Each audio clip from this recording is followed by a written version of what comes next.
Salam əziz abituriyentlər. Növbəti sınavımızın izahına başlayaq. Cismin hərəkət tənliyi x bərabər t kvadrat çıxaq 4t üstəgələ 3t şəklindədir.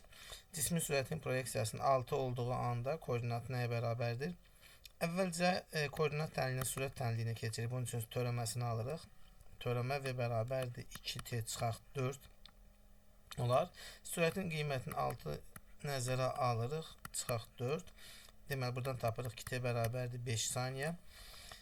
Sonraki 5 saniyəni məsələdə koordinat tənliyində yerinə qoysaq, 5-in kvadratı çıxaq 4 vıraq 5 üstəgələk 3. Buradan tapırıq ki, 25 çıxaq 20 üstəgələk 3 cavab eləyir 8 metr. Düzgün cavab A variantı. İstəyim mərklərində işçi cisim qızdırıcıdan, ikinci sual, qızdırıcıdan 1200 joule istəyim miqdarı alır, qızdırıcının temperaturu 800 Kelvin, deməli əvvəlcə Q1 verilir məsələdə 1200'dür. Sonra qızdırıcının temperaturu verilibdir 800 Kelvindir. Soyuducunun temperaturu verilibdir 300 Kelvindir və soyuducuya verilən istilik miqdarı bəli Q2 soruşulur.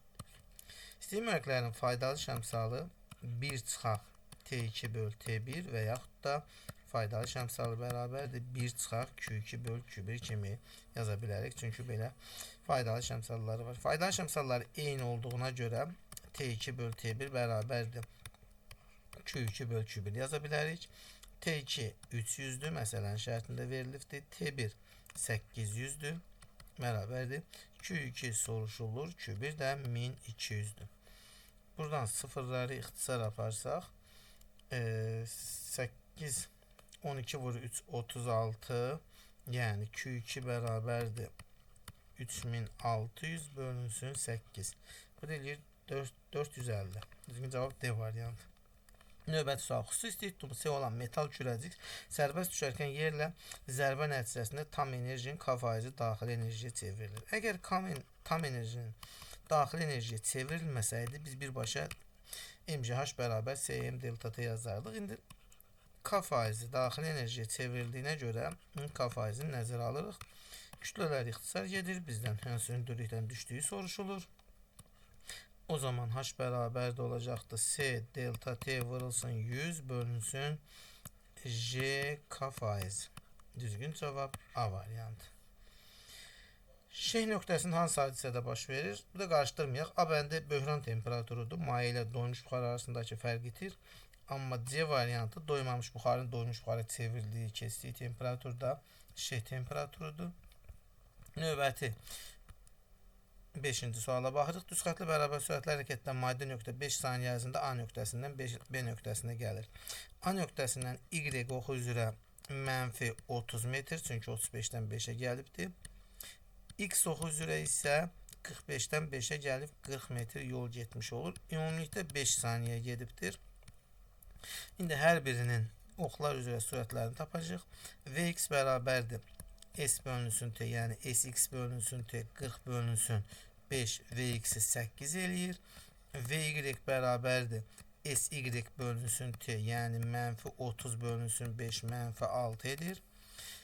Ümumi olaraq Y oxu üzrə 30, X oxu üzrə 40 metr yer dəyişmə etdiyinə görə, Pifagor teoreminə görə ümumi yer dəyişməsini də biz 50 tapa bilərik. Yer dəyişmə 50, X oxuna görə 8, Y oxuna görə isə mənfi 6, düzgün cavab D variantı.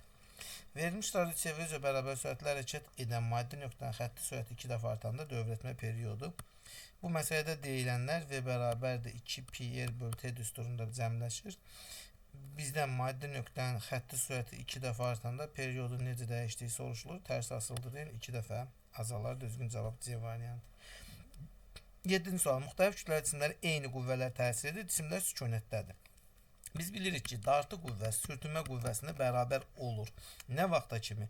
Cismə qüvvə tətbiq olunur və cisim bərabər sürətli hərəkət edən müddətdə də dartı sürtünmədə bərabər olur. Yəni, sıfırdan bərabər sürətlə hərəkət edənə qədər qiymət alır. Hər birində F dartı qüvvələri eynidirsə, deməli sürtünmə qüvvələrinin hamısı eynidir və düzgün cavab Y variantı.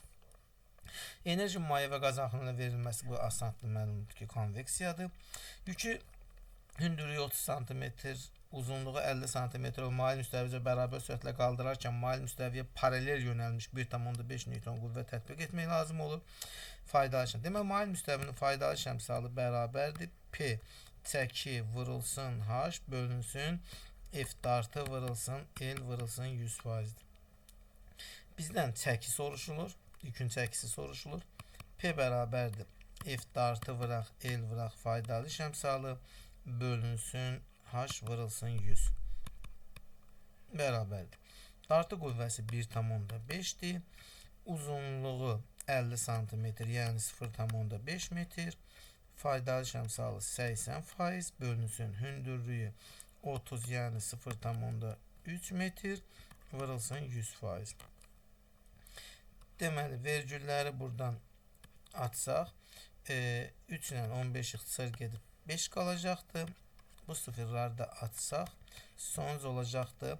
Kəsirin sürətində qalır 40 vuraq 0,5, yəni 2 bölünsün 10. Neyse, sıfırın biri fərqli oldu. 2 bölünsün 10 olur mu? Deməli, 5 dəfə düşür. 80 sıfırın biri gedir. 5 dəfə 8'in 40. Bəli, 20 olur. Burada yox. Cavab olur 2. Y variantı. 10-cu sual. Səsin havadakı sürəti 350, sudakı sürəti 1400-dür. Havadan suya keçdikdə tezliyi. Bir mühitdən başqa mühitə keçəndə istənilən dalğanın periodu və tezliyi dəyişmir. Hansı dalğa olur olsun, fərqi yox, tək səs deyil. Və dalğa uzunluğu da V bərabərdir. Lambda ilə düz asılıdır. V lambda ilə düz asılı olduğuna görə və V də 4 dəfə artdığına görə dalğa uzunluğu da 4 dəfə artacaq. Düzgün cavab A variantı. Növbəti 11-ci sual. Kütləsi M-ə bərabər olan iki avtomobildən birinin yerə nəzərən sürəti V, digərinin isə 3V'dir. Hərəkət elə. Birinci avtomobillə bağlı hesablama sistemində ikinci avtomobilin kinetik enerjisi bizdən soruşulur. Deməli, o zaman ikinci avtomobilin kinetik enerjisi soruşulursa, ikincinin sürəti çıxaq, birincinin sürəti olmalıdır.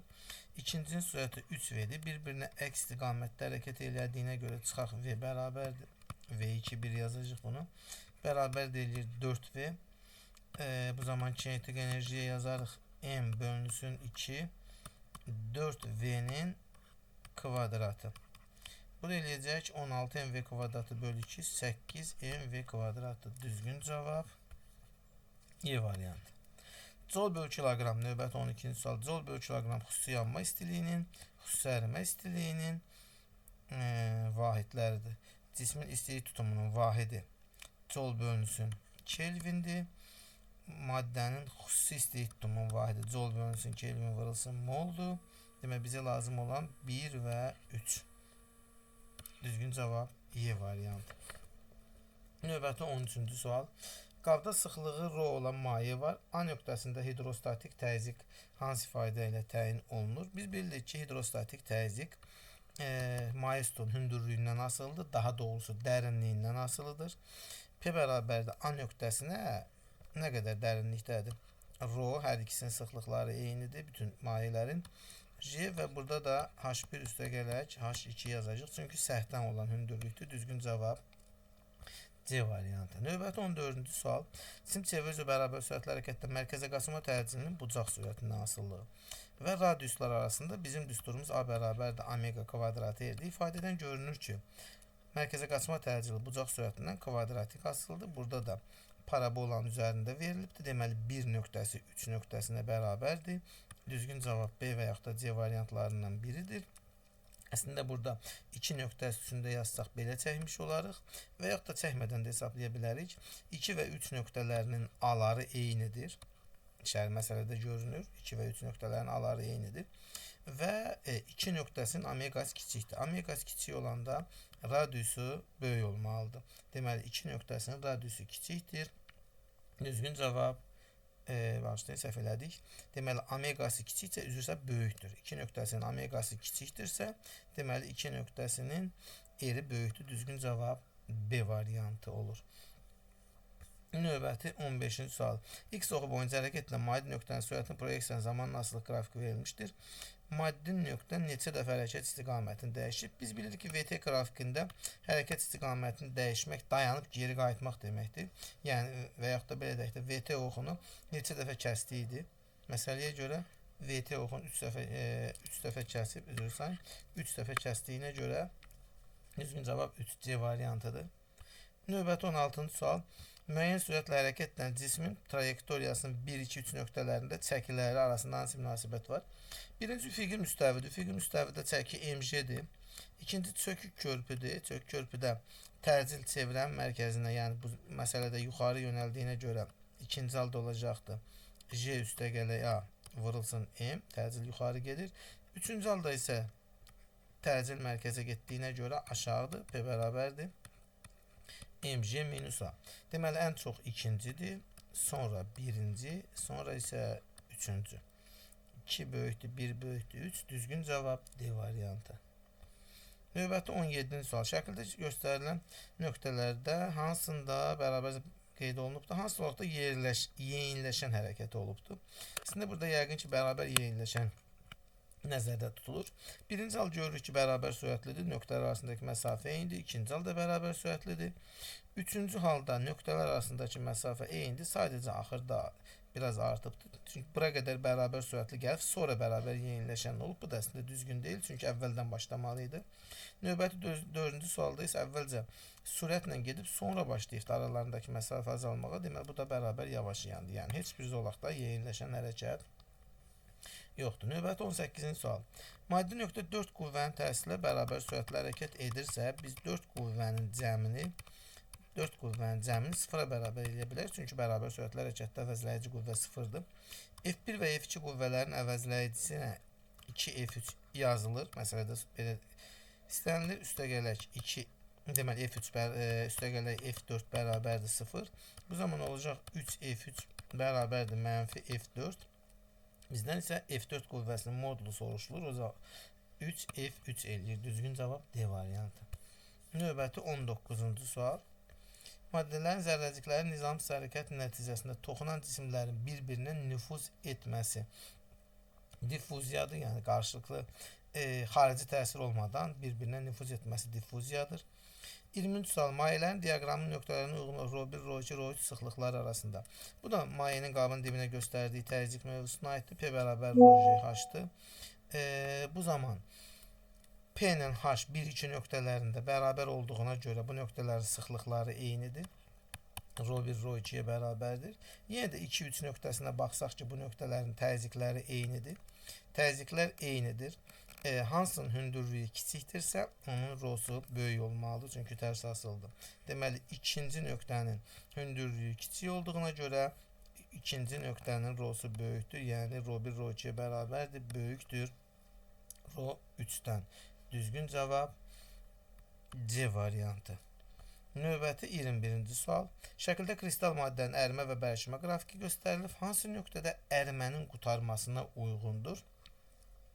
Deməli, əvvəlcə bərk cisim qızıbdır. Sonra bərk cisim əriməyə başlayıb və burada ərimə tamamilə qutarıbdır. Yəni, orada tam olaraq kristal bərk cisim mayeyə çevrilib. 2 nöqtəsi düzgün cavab. Növbəti 22-ci sual. Cisim otarazlıq vəziyyəti ətrafında harmonik rəqs edir. Rəqsin amplitudu x maksimumdur. Məsələdə göstərilib hər iki tərəfdə.